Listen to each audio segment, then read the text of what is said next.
সুধী দর্শক, আমরা দেখতে পাচ্ছি পবিত্র মাহে রমজান মাসের প্রথম রোজা, এবং প্রথম রোজাতে আমরা দেখতে পাচ্ছি যে টিসিবির পণ্য বিতরণ হচ্ছে, এবং এই টিসিবির পণ্য নিতে প্রচণ্ড ভিড়।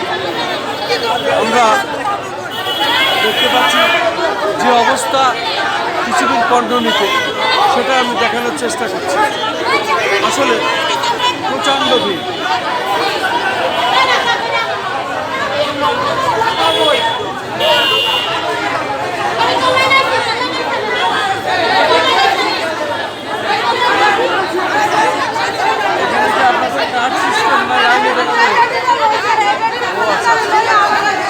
শুধু দর্শক, আমরা দেখতে পাচ্ছি পবিত্র মাহে রমজান মাসের প্রথম রমজানের দিন, এবং প্রথম রোজা রেখে এই টিসিবির পণ্য নিতে এসেছেন নারী পুরুষ, এবং সম্মিলিতভাবে তারা লাইনে দাঁড়িয়েছেন টিসিবির পণ্য নিতে, কিন্তু প্রচণ্ড ভিড় আমরা দেখতে পাচ্ছি। এখানে আসলে মানুষের যে অবস্থা, তাতে করে টিসিবির পণ্য আরও লাগবে, কারণ এই রমজান মাসে মানুষের চাহিদা অনেক বেশি।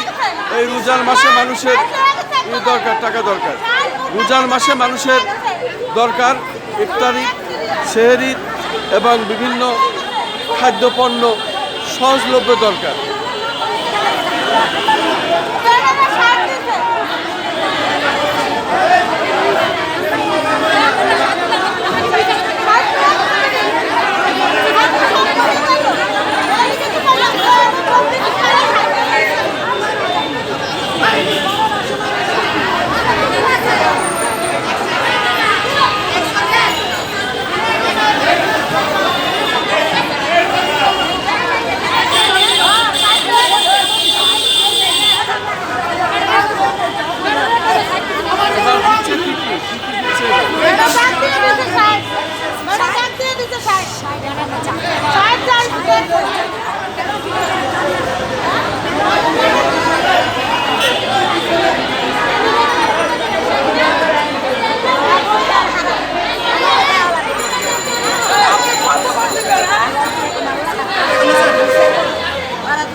ভাই, এবার রোজার মাসে কি কি পণ্য দিচ্ছেন? রোজার মাসে কি কি পণ্য দিচ্ছেন?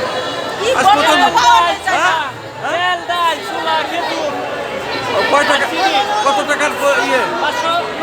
590 টাকা। তা প্রচন্ড ভিড়ে তো মালে হবে না।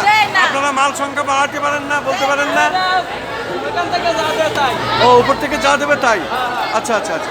শুধু দর্শক, আমরা জানতে পারলাম যে আসলে তারা যে মাল তাদের দেওয়া হয়, সেই মালই তারা বিতরণ করে, এবং যে কারণে এখানে দেখতে পাচ্ছি প্রচণ্ড ভিড়।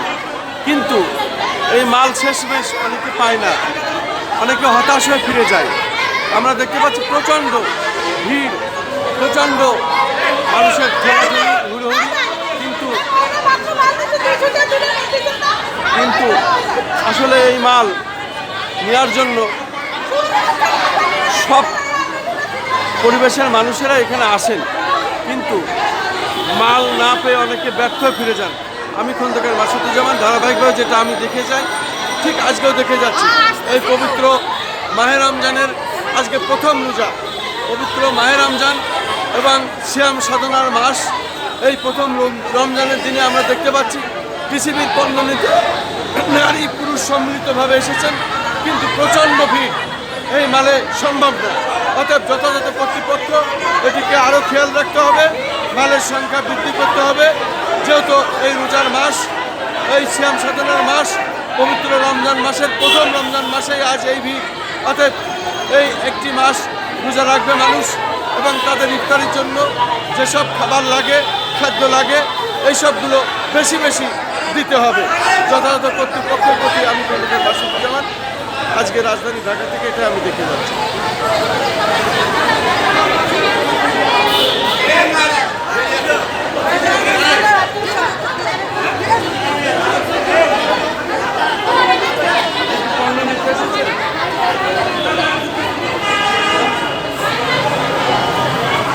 আমরা দেখতে পাচ্ছি কিছু সময়ের মধ্যেই আরও দীর্ঘ লাইন, কিন্তু মালের সংখ্যা খুবই কম, প্রায় শেষ হয়ে আসলো।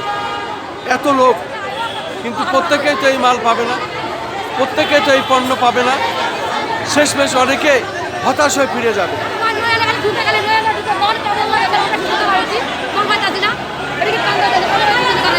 কতক্ষণ এসে দাঁড়াইছেন? পাননি এখনো? এখন শেষমেশ পাবেন কিনা তারও ভরসা নিশ্চয়তা নেই, কারণ মাল তো শেষ হয়ে আসছে। কিছু কিছু লোক নিয়ে লোক ডাক্তার না আবার জোর করে পিটাপিটি করে ঢোকে। আমরা 3.5 ঘন্টা ধরে দাঁড়াই রয়েছি খালি দুইটা বাইরে নিয়ে বাইরে এলাম, মারপিট করলো, আবার ঢুকলো, আবার নিল, আবার মারপিট, আবার সব দাঁড়াইছে। আর যে না পাইছে এরা পরিয়ায় রয়েছে, এরা তো দেয় না।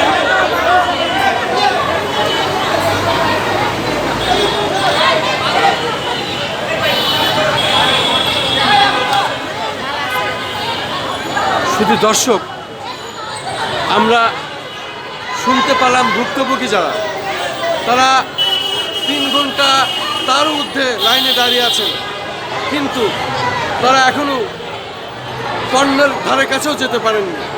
অতএব পণ্য যে গাড়িতে দেওয়া হচ্ছে তার পাশ দিয়ে শত শত মানুষ ভিড় জমিয়ে আছে।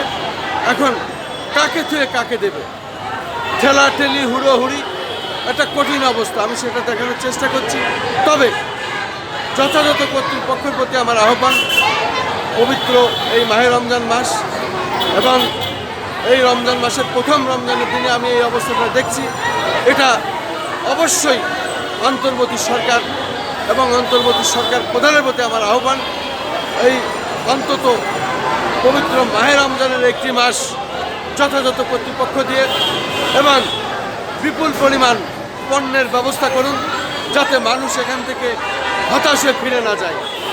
এই রমজান মাসে মানুষ যে ভিড়ের ভিতরে যে ঠেলাঠেলি করছে নারী পুরুষ সম্মিলিতভাবে, সেটা আসলে না দেখলেই নয়। আমার দাবি, আপনারা যথাযথ কর্তৃপক্ষ দিয়ে, রাষ্ট্রের পক্ষেই এটা সম্ভব, এখানে পণ্যের সংখ্যা বৃদ্ধি করুন এবং নিয়মতান্ত্রিকভাবে দেওয়ার ব্যবস্থা করুন। মালের অবস্থা অ্যাভেলেবেল করুন, পর্যাপ্ত পরিমাণ পণ্য রাখুন, তাহলে মানুষ হতাশ হবে না, প্রত্যেকেই তার মাল পাবে।